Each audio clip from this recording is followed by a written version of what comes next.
Assalamualaikum warahmatullahi taala wabarakatuh. Berjumpa lagi dengan saya Rizal Muhammad Toha, kelas B5. Dalam kesempatan ini saya akan memberikan materi tentang akhlak untuk pelajaran akidah akhlak di kelas 3 MI. Mari kita mengenal akhlak. Apa itu akhlak? Akhlak adalah sifat tertanam dalam jiwa yang menyebabkan seseorang berbuat tanpa perlu berpikir dan memilih terlebih dahulu. Akhlak juga dapat diartikan sebagai budi pekerti atau kelakuan.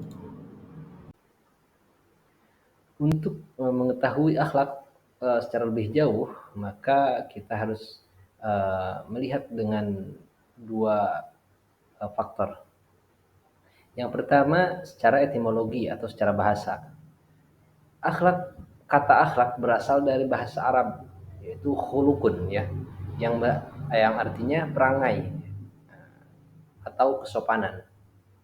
Kata akhlak itu jamak taksir dari kata khulukun yang mengandung arti tabiat, adat, dan watak. Nah, apa itu tabiat? Tabiat yaitu sifat yang telah terbentuk dalam diri manusia tanpa dikehendaki atau tanpa kemauan, atau tanpa diupayakan atau diusahakan. Nah, ada lagi adat.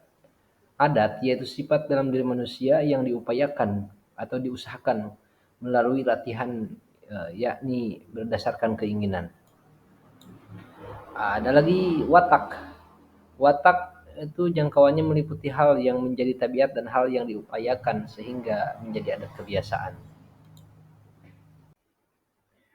Yang kedua, akhlak secara terminologi atau secara istilah, yaitu tabiat atau sifat seseorang, yakni keadaan jiwa yang telah terlatih, sehingga dalam jiwa tersebut benar-benar telah melekat sifat-sifat yang melahirkan perbuatan-perbuatan dengan mudah dan spontan, tanpa dipikirkan maupun diangan-angankan lagi. Ada juga beberapa para ahli berpendapat. Di antaranya Ibnu Maskawayh mengatakan bahwa pengertian akhlak merupakan suatu keadaan bagi jiwa yang mendorong untuk melakukan tindakan-tindakan dari keadaan itu tanpa melalui pikiran dan pertimbangan. Nah, keadaan ini terbagi menjadi dua, yakni berasal dari tabiat aslinya dan kebiasaan yang berulang-ulang. Ada lagi Ibrahim Anis mengungkapkan bahwa akhlak adalah sifat yang tertanam dalam jiwa yang dengannya lahir macam-macam perbuatan, baik atau buruk, tanpa membutuhkan pemikiran dan pertimbangan. Ada juga pendapat Abdul Karim Zaidan mengatakan bahwa akhlak adalah nilai-nilai dan sifat-sifat yang tertanam dalam jiwa dengan sorotan dan timbangannya seseorang dapat menilai perbuatan baik atau buruk untuk kemudian memilih melakukan atau meninggalkannya. Nah, setelah kita mengetahui pengertian atau definisi akhlak, maka kita harus mengetahui jenis-jenis akhlak. Jenis-jenis akhlak itu ada dua ya. Yang pertama akhlak wad'iyah. Nah, akhlak wad'iyah adalah norma yang diciptakan manusia untuk mengatur tindakan dan perilaku di masyarakat. Akhlak wad'iyah ini umumnya diatur untuk kemaslahatan bersama, agar kehidupan bermasyarakat menjadi damai, tentram, dan terarah. Rujukan dari akhlak wad'iyah adalah logika dan rasio manusia sendiri. Jenis akhlak yang kedua adalah akhlak Islam. Nah, Islam mengatur akhlak-akhlak yang dianjurkan untuk dikerjakan umatnya, serta mengimbau perilaku-perilaku tercela agar dihindari. Rujukan akhlak Islam ini adalah dari Allah Subhanahu wa taala, baik itu tertuang di dalam Al-Qur'an atau melalui hadis Nabi Muhammad SAW.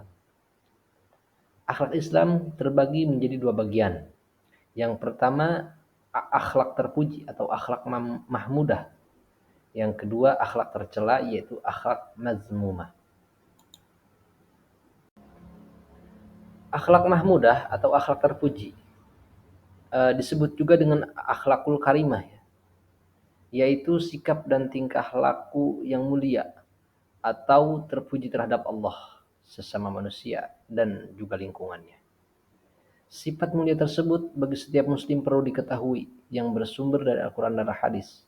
Sifat terpuji sangat memberikan jaminan keselamatan kehidupan manusia dalam hubungan dengan Allah, kehidupan pribadi, dan bermasyarakat juga dan negara. Yang kedua, akhlak mazmumah atau akhlak tercela. Akhlak tercela disebut akhlakul mazmumah, ya, yaitu sikap dan tingkah laku yang buruk terhadap Allah, sesama manusia dan makhluk lain serta lingkungan. Nah, berdasarkan pengertian akhlak yang buruk atau akhlak tercela, maka diharapkan agar setiap muslim menghindari sifat tercela karena ini sangat merusak kehidupan manusia, baik dalam kehidupan pribadi, keluarga, bermasyarakat, maupun kehidupan bernegara, dan begitu juga hubungan dengan Allah. Contoh akhlak terpuji. Akhlak terpuji terhadap Allah, akhlak terpuji terhadap sesama manusia, dan akhlak terpuji terhadap diri sendiri. Yang pertama, akhlak terpuji kita terhadap Allah Subhanahu wa taala. Akhlak mulia terhadap Allah dapat diartikan sebagai tingkah laku manusia sebagai makhluk ciptaannya, yang pada prinsipnya manusia yang beriman dan berakhlak mengakui terhadap keesaan Allah yang telah menciptakan manusia menjadi makhluk yang paling sempurna di muka bumi ini. Yang pertama ada ikhlas. Ikhlas murni bersih dalam hati, tidak ada niat apapun kecuali uh, karena Allah. Yang kedua, bertaubat. Kita senantiasa bertaubat atas segala kekhilafan, kesalahan, dosa-dosa yang pernah kita lakukan di masa yang sudah terlewati. Ketiga, bersabar atas segala cobaan dan ujian kehidupan. Sabar dalam ketika menjauhi maksiat, juga sabar ketika melaksanakan taat. Yang keempat, senantiasa bertawakal atau berpasrah diri terhadap Allah Subhanahu wa taala dalam segala hal apapun dan dalam keadaan bagaimanapun. Yang kelima yaitu bersyukur. Bersyukur adalah mensyukuri segala nikmat yang telah Allah berikan terhadap kita dengan melakukan ibadah terhadapnya, menjauhi semua larangannya, dan melaksanakan segala perintahnya. Yang keenam, harapan. Maksudnya kita selalu mengharap ridhonya Allah Subhanahu wa taala, berharap hanya kepada Allah, tidak kepada selain di Allah. Nah, yang ketujuh, bersikap takut. Maksudnya takut akan murka Allah, takut Allah tidak ridho kepada kita. Jadi kita selalu mengharap keridhoannya. Yang kedua, akhlak mulia terhadap sesama manusia. Salah satu faktor kuatnya iman seseorang terlihat dari perilakunya sehari-hari terhadap orang lain. Bagi muslim yang menaati peraturan akan tercermin akhlak mulia terhadap sesama. Yang pertama, menjaga hubungan baik antara sesama manusia. Yang kedua, selalu berkata benar dan jujur, tidak pernah bohong. Yang ketiga, tidak pernah merendahkan orang lain. Yang keempat, selalu berprasangka baik atau husnudzon, tidak syuudzon. Yang kelima, selalu mencurahkan kasih sayang terhadap sesama manusia. Yang ketiga, contoh akhlak terpuji terhadap diri sendiri. Nah, yang artinya menjaga sifat jasmani dan rohani semakin lebih baik setiap waktunya dengan cara pertama, memelihara kesucian dan kehormatan diri. Yang kedua, qanaah, yaitu ridho dan rela atas semua pemberian dari Allah Subhanahu wa taala dan merasa cukup dengan apa yang telah Allah berikan. Yang ketiga, berdoa kepada Allah. Selalu berdoa, memanjatkan doa, meminta kepada Allah, hanya kepada Allah, tidak kepada selain Allah. Yang keempat, sabar. Selalu sabar dengan ketentuan Allah yang sudah Allah takdirkan untuk kita. Yang kelima, selalu berpasrah diri atau bertawakal terhadap Allah. Yang keenam, selalu rendah hati terhadap rendah hati merasa diri kita nggak ada apa-apanya dibanding orang lain, dan kita ya, meyakini atau eh, merasa bahwa kita tidak punya apa-apa, tidak bisa apa-apa, dan tidak dapat apa-apa tanpa izin Allah, tanpa kekuasaan Allah. Selanjutnya, contoh akhlak tercela. Contoh akhlak tercela terhadap Allah, akhlak tercela terhadap sesama manusia, dan akhlak tercela terhadap diri sendiri. Yang pertama, akhlak tercela terhadap Allah, contohnya yaitu seperti musyrik. Musyrik itu menduakan Allah atau percaya kepada Allah dan percaya kepada selain Allah. Yang kedua, takabur. Takabur itu merasa diri paling hebat di antara yang lain, merasa paling pintar, merasa paling tampan, merasa paling wah. Yang ketiga, murtad. Murtad itu berganti keyakinan, keluar dari ajaran agama Islam, keluar dari keyakinan Islam, berganti keyakinan atau pindah agama ke agama yang lain selain di agama Islam. Yang keempat, munafik. Munafik itu bermuka dua. Kadang dia berkata A dalam hati B.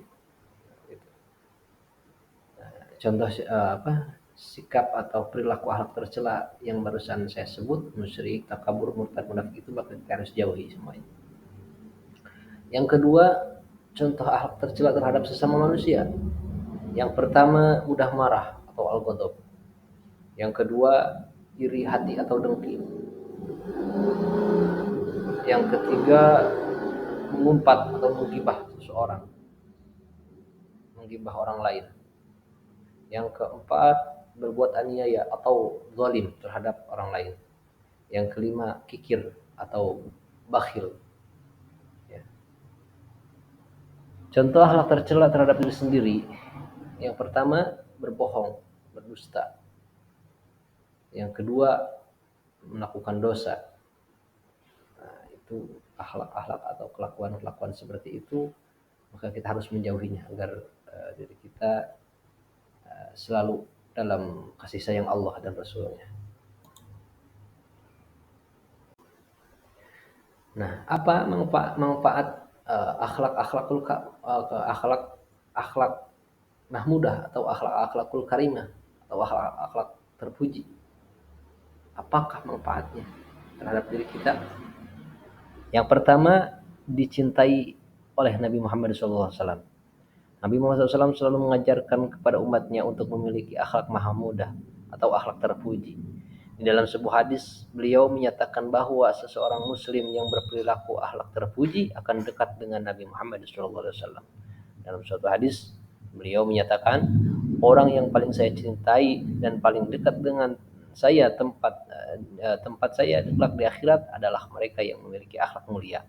Sementara orang yang paling saya benci dan tempatnya paling jauh dari saya kelak di hari kiamat adalah mereka yang keras dan rakus, suka menghina dan sombong. Hadis riwayat Tirmizi. Yang kedua, memperoleh kedudukan tertinggi saat di akhirat. Seorang muslim dengan akhlak terpujinya membuat dirinya bisa memperoleh kedudukan tertinggi saat di akhirat nanti. Hal ini seperti yang diungkapkan dalam hadis Rasulullah SAW di bawah ini, tidak ada kemelaratan yang lebih parah dari kebodohan, dan tidak ada harta atau kekayaan yang lebih bermanfaat dari kesempurnaan akal. Tidak ada kesendirian yang lebih terisolir dari ujub atau rasa angkuh, dan tidak ada tolong menolong yang lebih kokoh dari musyawarah. Tidak ada kesempurnaan akal melebihi perencanaan yang baik dan matang, dan tidak ada kedudukan yang lebih tinggi dari akhlak yang luhur. Tidak ada waro yang lebih baik dari menjaga diri atau memelihara harga diri dan kehormatan diri. Dan tidak ada ibadah yang lebih mengesankan dari tafakkur atau berpikir. Serta tidak ada iman yang lebih sempurna dari sifat malu dan sabar. Hadis riwayat Ibnu Majah dan At-Tabrani. Nah, yang selanjutnya yang manfaat akhlakul mahmudah yaitu timbangan akhlak terbaik. Akhlak mahmudah atau akhlak terpuji akan memengaruhi timbangan saat hari kiamat nanti. Dengan akhlak terpuji, seorang muslim dapat diselamatkan oleh Allah Subhanahu wa taala. Seperti yang Nabi sabdakan dalam hadisnya ini.